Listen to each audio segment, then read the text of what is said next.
It's kind of a weird moment right now at the Walt Disney World Resort. I mean, there are all these projects that are currently open and underway. We've been checking in on them in the past few weeks through our construction updates and whatnot. Then there are all the projects that are on the list of things to do. They haven't started quite yet, but we can expect to see them finishing up hopefully in the next few years. Amongst all this, we have a long list of attractions and spaces that have fallen into disrepair or been completely neglected. I mean, I see them all the time as I'm wandering through the parks, and there always seems to be something new that's just sitting there, long forgotten, begging for someone to use the space again. And you know, with all of this kind of amongst it, Disney's finding themselves in a bit of a pickle. See, they need to hook the next generation of Disney guests on their medical grade nostalgia that they've been selling out back for the last 50 plus years. Which should be easy, right? Disney's the gold standard of family vacations. It's a rite of passage. But obviously it's not as easy as the powers that be who are currently running the company might think it is. I mean, this isn't really coming as much of a surprise to any of you, right? Especially those of you who have been following Disney news and you stay up to speed on this type of thing. Disney's been trying to bob and weave. They've been trying to make adjustments that are going to make guests happy, which is always tricky, especially when we're talking about Disney guests who don't seem to really know what it is that they want. But there's also a lot of other issues that Disney's running into as well. I mean, you know as well as I do that money's tight for families here in the United States, although I'm sure that you could say that for families all around the world. And every company is going to argue that budgets are limited, so they're going to try and cut corners and costs as often as they can. So you could argue that that's the case with Disney too. But when you put those things together and you stir the pot a little bit, you realize that it's not as easy to hook families as it once was, especially if you're not delivering the same product that you once did, which is definitely the case with Walt Disney World. And we've seen this year after year. We've talked about this before, but there are a few different examples of this that they're right here and right now. They can't be ignored. And I just encountered them actually very recently when wandering around Walt Disney World. So I wanted to talk to you a little bit about that today. Because look, I think that there are a lot of reasons that Disney's struggling to hook the next generation of Disney guests. And it's not just that money is tight for families. I know that there are a lot of people who jump to that conclusion, but that's hardly the case. If it was, then Lightning Lane wouldn't be sold out and we wouldn't be tripping over families who are all getting VIP tours every time we go to the parks, which is absolutely the case at Walt Disney World right now, as it is every time a busy season rolls around. But I digress. See, I think the reason that Disney is struggling to get families to return year after year is simply because they've gotten incredibly lazy. And you know what? I'm sure I've ruffled so many feathers just saying that. But the truth of the matter is, we need to have honest conversations. We need to hold Disney's feet to the flames, and we need to be real about the things that we're seeing, because when we're not, we see more of the same. And the same right now is lazy bargain bin mediocrity. So I want to talk about a couple examples of this that I've seen in the wild very recently. Also, I want to give you a bit of an update when it comes to at least some of the construction that we saw over at Magic Kingdom, because this is related to that. And something else that I haven't heard anyone talking about: the screen door general store over at Disney's Boardwalk. So buckle in and pull that yellow strap, because this is going to be a bumpy ride. So do you remember how the other day we were over at Magic Kingdom taking a look at all of the work that was being done, and we focused in on some work happening at the Emporium? More specifically, there was work happening at the last shop, kind of at the end of Main Street, just before Casey's Corner. They had walls up, it had closed down the throughway that would allow you to kind of enter through the Emporium and exit through Casey's. At the time, there was a bit of scuttlebutt about how this project was going to be ongoing through the end of the year, and I shared that information with you. I thought that it was kind of crazy. I was very curious about what was going to happen in this space that would take that long. Anyway, fast forward to about a week ago, I heard that the walls had come down. And so I thought, wow, that's crazy. We need to go check it out. And that's exactly what we did. But I have to tell you, I was a little surprised, but also not.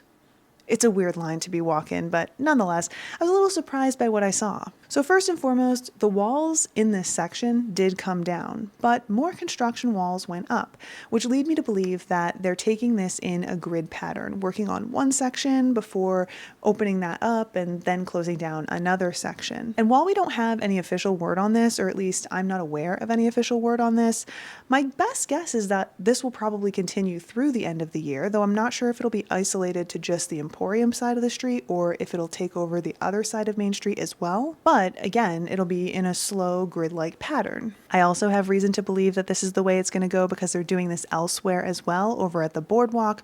More on that here in a bit. Anyway, so now that the walls are down, this is a throughway again, which is fantastic, though I wouldn't count on this being more convenient because, I mean, with that grid pattern, it's probably going to still be a little bit of a choke point. Nonetheless, the thing that took me by surprise but didn't was what the walls coming down revealed. The whole space has been updated, but it's not updated in the way that you would expect out of a company like Disney. Certainly not something you would have expected from Disney of yesteryear at this point, though maybe the past 5 years have changed your mind about that. Rather than being a space that's warm, welcoming, well-themed, and has any idea of what attention to detail means, this is a bright, eggshell, big box bargain bin type of update, which, to be fair, looks lovely. If this were a home renovation and not one of the world's most popular theme parks, you know, a place that was known for the gold standard of this type of thing. But as surprising as it might be to see this type of thing in a place like the Emporium on Main Street, USA, it also isn't. See, we've been talking about this watering down, this whitewashing, eggshell, bargain binification, if you will, of the Walt Disney World theme parks and resorts for quite some time. And people give us a hard time every time we do. We saw it with the Morocco Pavilion in Epcot, with the beautiful hand-cut Moroccan tile being removed and replaced with big box bargain bin backsplash. And we saw it over at the cabins at Fort Wilderness. We even saw it at the Riviera. And I know as well as you that people will defend that resort to the ends of the earth. It's the most beautiful resort on Walt Disney property, right? And look, I've yet to even step foot in the new Island Tower over at Polynesian, but I'd put money on it being pretty much the same over there as well. I mean, sure, they have some beautiful decorations that they've apparently hung on the wall, but I mean, that's bare minimum. But you know, just like so many, including myself, have been saying time and time again, the more you praise the mediocrity, the more you praise the stripping of theme and heart from these places, the more likely you are to see stuff like this spreading. And we are seeing it spread, not only to places like the Emporium, which honestly, it concerns me a little bit because the Emporium is such a beautiful space. There are some gorgeous sections of that whole side of Main Street, USA. So to think that we're getting rid of more of that, getting rid of the chandeliers for these basic lights that you can buy at Home Depot, getting rid of the stained glass, like, I don't love it. But this is far from the only example, because I saw exactly the same thing at the Screen Door General Store over at Disney's Boardwalk Resort. Now look, I've had a lot to say about the boardwalk recently, not only with the addition of Cake Bake Shop, which again, people can't stop singing the praises of, despite the fact that it is just the most bland, despite being bright and beautiful, don't get me wrong, but like $22 for a piece of cake is also outrageous. But without ranting about that particular edition, it's also a pretty clear indication that there is this loss of theme at some of these places. And now it's extended to the Screen Door. So we were just wandering around the boardwalk. We wanted to pop into the Screen Door to see what was going on, if there were any specialty treats for like springtime, you know.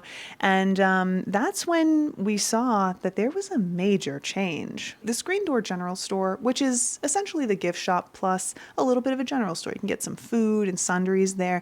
It got the same type of big box store discount bin update that we saw over at the Emporium. And not only that, they did things like removed some of the bakery cases. And of course, just like the Emporium, they're taking this project in sections. So right now, the first section where you'll find the sundries and you'll find the alcohol, as well as the refrigerated section with groceries. That's been updated. The next section is closed off, and the section after that where you'll find Disney Parks merch and all the other like souvenirs that you might be looking for, that hasn't been updated yet. I assume that they're going to just keep going down the way. And look, I don't need to be a mathematician to put 2 and 2 together here. That means we're going to see more of this throughout that entire strip, removing the character that this shop had. And sure, yeah, it's bright, it's new, but it's also supposed to be themed to a particular place. Now it just seems to be themed to hotel. And doesn't that defeat the purpose? Now look, I'm not going to sit here and kick and scream about this, okay? There are enough people temper tantruming all over the internet about any change that happens at the Walt Disney World Resort. And I will be the first person to say that yes, I am a fan of change. I think that change often can be a good thing. But I'm also not afraid to say that, yeah, this type of change, this type of lazy bargain bin change where people seem to have forgotten what it was about the product that got people hooked, those people being Disney executives and whoever it is that's making these decisions, this is why people are kicking and screaming. This is why they're stomping their feet. It makes it really difficult to be enthusiastic about updates, big updates, like removing the Rivers of America and Tom Sawyer Island, something that has been a key part of Disney for a long time, and putting something else in there when this is the way that the most basic of changes are being executed by Disney. Now, does that mean that I don't think we should make any changes to the parks because we can't trust Disney to do it? No, absolutely not. In fact, I don't even believe that they think that this is a bad idea, because they have received so much praise over such lousy work in the past 5 years alone. They probably think they're doing what the guests want, which is an entirely different discussion, one that we're going to have to get into some other time. But if there's anything that I wish that Disney would just do, it's make these changes and updates with their full chest. I wish that they would stand here and say, this is the change we're making. We know it's going to be amazing. We know you're going to love it because it will be the best. And it doesn't seem like Disney is doing that right now. And because they don't even have the confidence to stand there proud, we don't have confidence in them either. And so I leave you with that. 2 updates that we have happening right now at the Walt Disney World Resort. We're seeing them happen in real time. Whether or not you'll notice these changes, whether or not you'll care about these changes, I don't know. But I noticed them, and so I wanted to tell you about them. And of course, I want to hear what you have to say. So let me know all your thoughts in a comment down below. Do you like this update? Do you like this change? Do you think that this bargain binification of Disney is the right move? Or do you think that this is what makes it not as special? Personally, I don't think that this is the right move. I think that this waters down the experience and makes it very similar to what you could get if you were staying anywhere else. And I think that defeats the purpose. But like I said, I want to hear what you have to say. And I'm really looking forward to hearing all of it. Good, bad, or otherwise. Until then, thanks so much for hanging out with me. And I hope you enjoy the rest of your day wherever it is you are. See you guys next time. Bye.